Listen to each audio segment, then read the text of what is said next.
Fala galera, maravilha? Eu sou o Bob Nascimento, consultor financeiro, e no vídeo de hoje eu vou dissecar este livro aqui que explodiu a minha cabeça de tantas ideias ou pelo menos reflexões que levam a gente a pensar de uma maneira diferente. Fica nesse vídeo porque vai te agregar.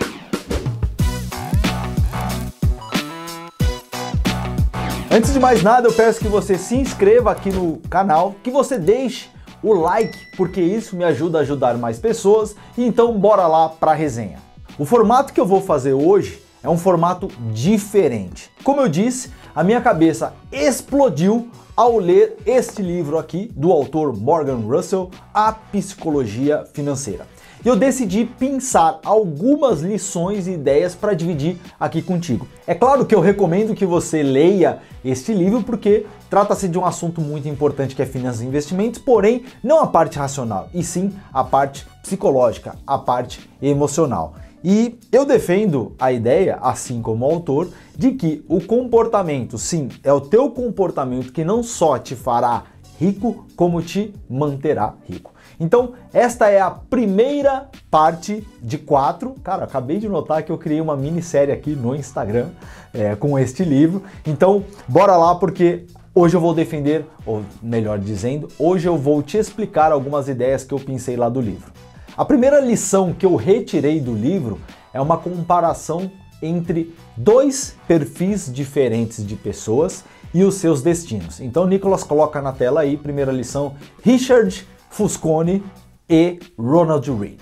Talvez você nunca tenha ouvido falar nestas pessoas, mas para que você entenda, eu vou resumir sobre a história de cada um deles. Primeiramente, Richard Fusconi era um executivo do banco Merrill Lynch, formado em Harvard e com pós-graduação, ou seja, um cara altamente gabaritado.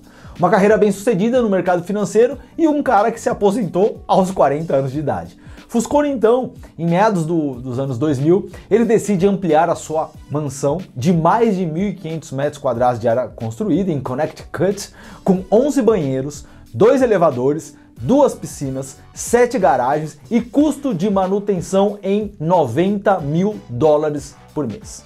Com a crise financeira de 2008, o subprime, você já deve, no mínimo deve ter ouvido falar, dívidas altas e ativos sem liquidez levaram Fusconi à falência. Sim, suas 2 mansões, uma em Palm Beach e outra em Greenwich, foram executadas por 75% do valor para quitar os credores. Essa é a história, um trecho da história de Richard Fusconi.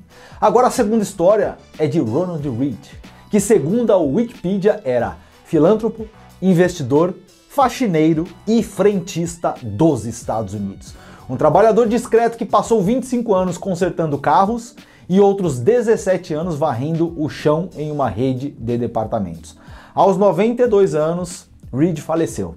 E para a surpresa de todos, inclusive familiares, ele tinha um patrimônio de $8 milhões que foi angariado através da compra de ações de grandes empresas, ou também chamadas blue chips. E por décadas, ele esperou até que os investimentos dessem frutos, e claro que deu bastante fruto, como você pode imaginar. Ao falecer, Read deixou 6 milhões para a biblioteca da cidade e para o hospital e 2 milhões para os enteados. O mais fascinante não são as histórias, mas sim porque elas são exclusivas do mercado financeiro. E veja por quê. Veja bem, é impossível você imaginar que o faxineiro Ronald Read faria uma cirurgia no coração de uma outra pessoa melhor do que um médico formado em Harvard.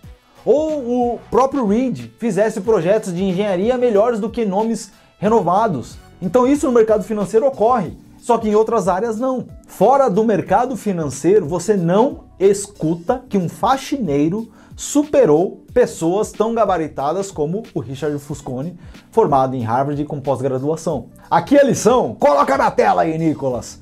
No sucesso financeiro, é muito mais importante sua habilidade pessoal e o seu comportamento do que a sua habilidade técnica. Fica então a conclusão de que em diversas áreas nos tornamos melhores. Na engenharia, na medicina, na agricultura, mas e nas finanças e nos investimentos nos últimos 10 anos, 20 anos, nas últimas 3 décadas?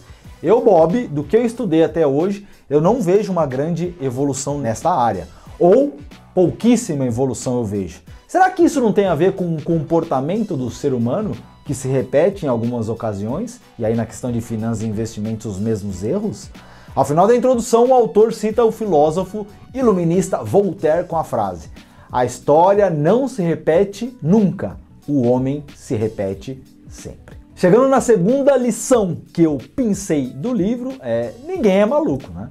Aqui entre nós, somos pessoas de gerações diferentes, criados por pais diferentes que ganharam rendas diferentes em partes diferentes do Brasil ou do mundo e nascidas em economias diferentes que aprendem lições diferentes, correto? Segundo o autor, as experiências pessoais que temos com o dinheiro respondem a 0,00001% do que acontece no mundo.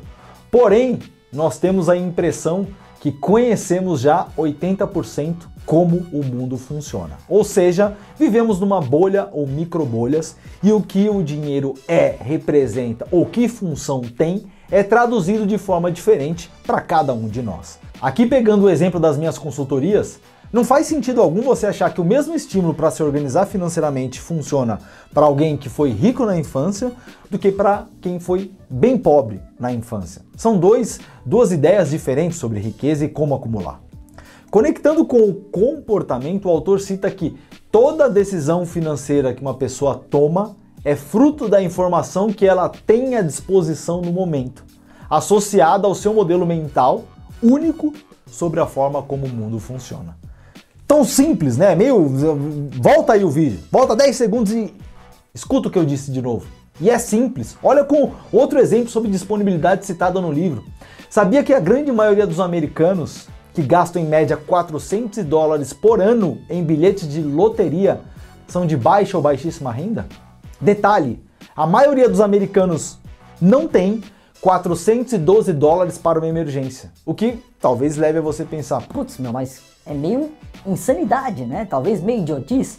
E aí onde entra a questão de vestir o sapato desta pessoa de baixa renda que acredita ser impensável tirar férias num local bacana, trocar de carro todo ano, ir nos melhores restaurantes. Então a maneira que elas têm de sonhar em realizar isto, ou a maneira mais próxima, é ser sorteado por um bilhete de loteria. Captou a mensagem daqui?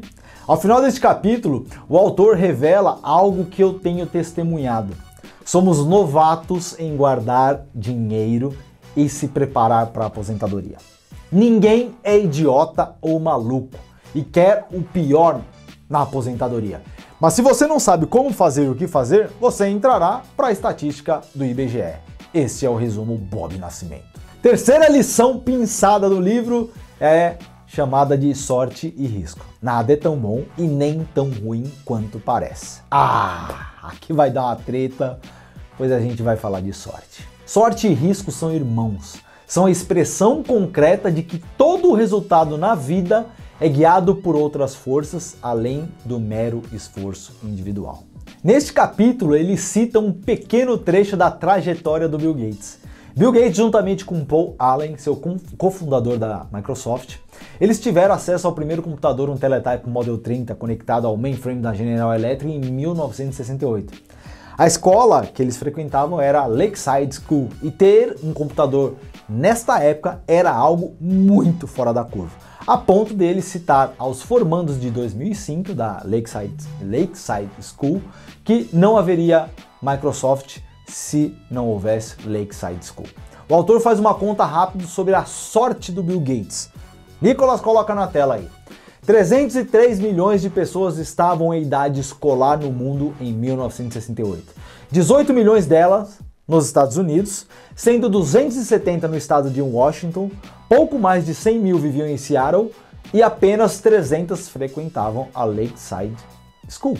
Começamos com 303 milhões e chegamos a 300 pessoas, ou seja, 1 para 1 milhão. Sorte ou acaso, dê o nome que você preferir. Agora vem o outro lado da história.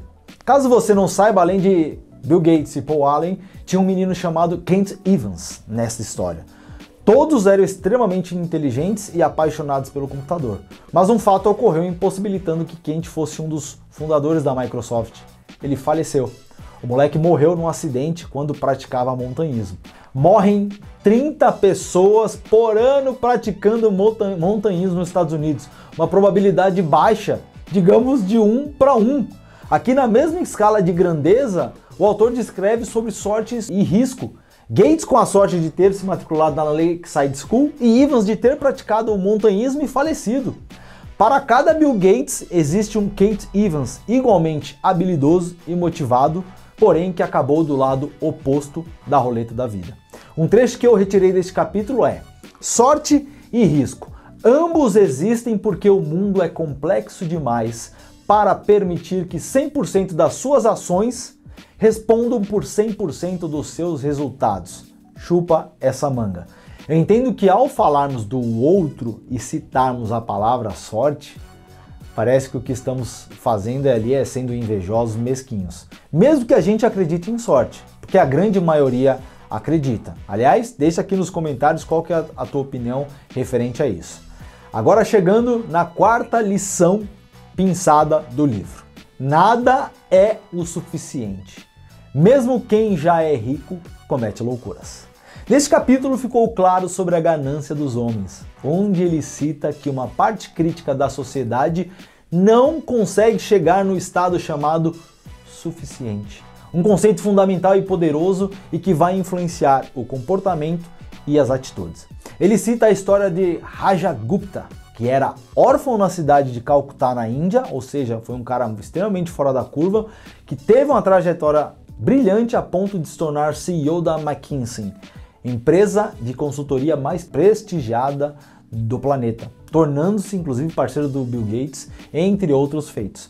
Em 2008, a fortuna de Raja passava dos 100 milhões de dólares, porém tinha algo que Raja queria: ser bilionário. Em 2008, com a crise, e Raja ocupando um cargo importante no Goldman Sachs, ele teve a informação que Warren Buffett, ele mesmo, planejava investir 5 bilhões de dólares para levantar o Goldman Sachs. Uma informação privilegiada que, segundo a Comissão de Valores, foi passada de forma criminosa por Raja para um gerente de fundo de investimento chamado Raj Rajaratnam, fazendo um lucro de 17 milhões de dólares. Dinheiro fácil, né?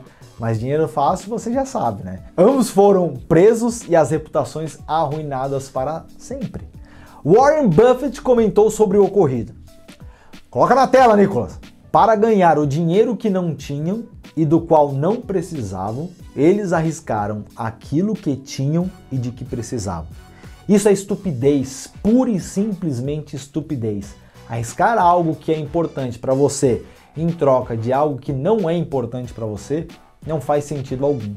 Maravilha? Então essas foram as primeiras 4 lições que eu pincei do livro. Chegamos aqui ao final da primeira parte. Me diz aí se faz sentido, se de alguma maneira você despertou para cada uma dessas lições, se você concorda, discorda, e claro, deixa o like se te agregou e compartilhe para pessoas que têm interesse, além de me seguir na rede social lá no Instagram. Maravilha? Até o próximo vídeo, que será o segundo capítulo. Um abraço.